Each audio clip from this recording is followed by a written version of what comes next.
Allora, benvenuti qui nella redazione di Hotcorny, una nuova puntata di WhatsApp, il nostro format. L'ospite di oggi è Chiara Caselli. Perché Chiara Caselli? Perché è una delle interpreti di Lei mi parla ancora, il nuovo film di Pupi Avati. Allora, Chiara, partiamo innanzitutto dal tuo personaggio, visto che è un personaggio molto particolare. Raccontaci un po' chi interpreti in Lei mi parla ancora.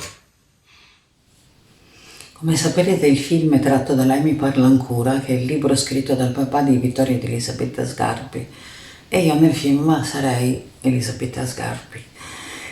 Dico sarei perché Pupi ha scelto nella sceneggiatura di non darmi un nome, ma di chiamarmi la figlia. E il fatto di avermi chiamato figlia è la chiave di lettura, diciamo la base sulla quale poi ho costruito il personaggio. Io conosco Elisabetta, ma per costruire il personaggio ho preferito intanto partire dalla sceneggiatura di Pupi, che scrive meravigliosamente, e lì trovi tutto.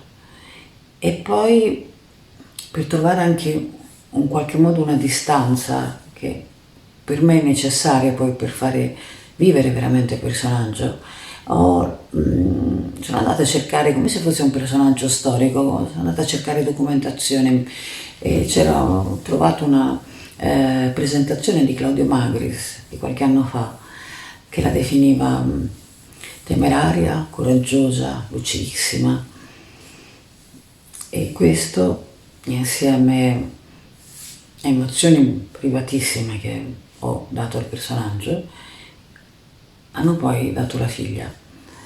E viene raccontata in un momento molto particolare. Muore la madre all'inizio del film e lei si prende cura del dolore del padre, che ha vissuto tutta la vita con la sua compagna. E per dare un senso, diciamo, a questo suo vagare nell'età della vita, lui continua a parlarle di notte anche se lei non c'è più. Per dare un senso a questi pochi anni che probabilmente ha davanti, lei, che è un'editrice, trova un ghostwriter che lo aiuti a mettere per iscritto la sua storia d'amore con la sua compagna, con la mia mamma. Senti, nel cast del film ci sono grandi attori, c'è Renato Pozzetto, Fabrizio Gifuni, c'è Isabella Aragonese, c'è Stefania Sandrelli. Com'è stata l'atmosfera sul set? Quando ho visto il film in sala hanno fatto una proiezione solo per noi. Forse è una delle pochissime volte che non ho passato il tempo a coprirmi gli occhi per non vedermi, non mi piace guardarmi. E mi sono lasciata andare alla bellezza del racconto, della sua narrazione, attraverso gli sguardi, i corpi, i silenzi, le parole di questi attori, miei compagni di lavoro meravigliosi. È stato bellissimo. La sera prima delle riprese Pupi ci ha scritto una lettera bellissima, come un padre affettuoso che si raccomanda ai figli di fare i bravi e che si sta per partire per un bellissimo viaggio. Dici com'è Pupi Avati come regista? Lascia libertà all'attore, molto attaccato alla sceneggiatura? Come ti sei trovata? È la seconda volta che lavoro con Pupi, e dopo Il Signor Diavolo di 2 anni fa. La prima volta lui non mi voleva in quella parte. La sera prima dell'inizio delle riprese mi ha chiamata, io ero terrorizzata, e mi ha detto: Caselli, non mi rovinare il film. Ecco, e questa volta invece non mi ha telefonato prima, e forse quindi comincia a fare parte della famiglia.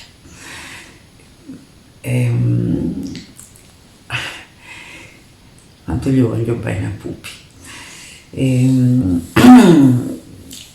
Pupi è un regista che sta addosso agli attori, non sta al combo, e questo mi piace molto.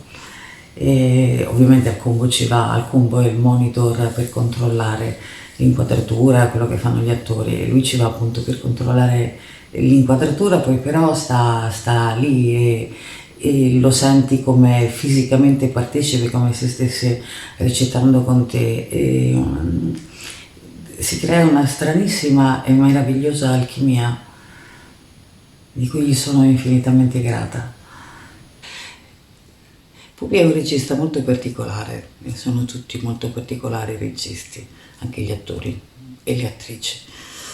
E lui non sta tanto al monitor, al combo, insomma, ci sta per controllare l'inquadratura e poi invece lì sul set, vicino agli attori, senti questa presenza che non solo è una presenzona per la sua stazza, è proprio una presenza di energia, è come se lui stesse, cioè, senti che lui è come se recitasse con te, se ti volesse infondere le energie e il sentimento che lui vuole da te in quella scena. E si crea quindi un'alchimia molto rara e bellissima. Non ti dà tempo, anzi ti butta allo sbaraglio, a volte con poche o anche senza prove, perché penso così sicuro di avere scelto l'attore giusto per il ruolo giusto, che poi basta buttarlo sul ring. E, emotivamente sempre una scommessa, cioè, e poi però c'ha ragione lui. Senti, l'ultima domanda invece, visto che è uno dei cult nostri di Hot Corn, quest'anno sono i 30 anni di Belli e Dannati di Gus Van Sant. Che ricordo hai di quel film? Ero piccolina, ero veramente piccolina. Un film bellissimo che ricordo ricordo il senso di libertà e di gioco che è difficile trovare. Gus veniva dalla fotografia, era il suo secondo film, aveva nei confronti del cinema un atteggiamento come un bambino che scopre un gioco nuovo e bellissimo, ed era così sicuro di sé che ascoltava tutti, anche una pischella come me, se gli portavi un'idea che era nella direzione del suo film lui l'accettava, altrimenti era shit, cioè fa schifo, però non era mai una cosa contro di te, era sull'idea che tu portavi. Poteva essere chiunque, appunto una pischella come me, un macchinista. Questo ricordo del gioco, degli attori, di Keanu, di River.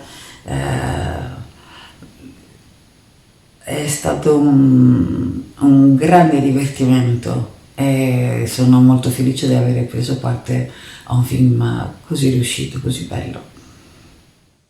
Ringraziamo Chiara Caselli per essere stata con noi a WhatsApp e ci vediamo per la prossima puntata. Ciao!